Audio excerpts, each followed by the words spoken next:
اما مسئله اون ذکری بین تراویح هم اونم از پیدا کرده های آدم ها هست.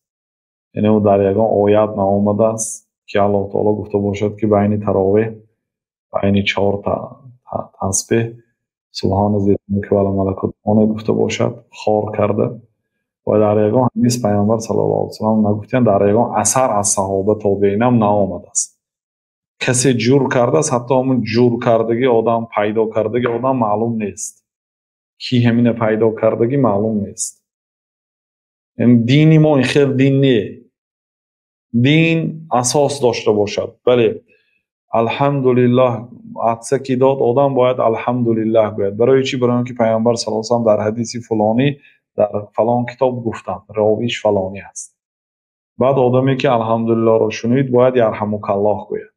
بعد آدمی عطسه دهنده باید یهدیکم الله و یصلح بالکم گوید. همش فکت و رقم در حدیث در آیت آمدگی باشد. خیلی نکی گویندش کی پیدا کنندش کی کسی پیدا کرده است. خیلی ما به این عمل نمیکنیم.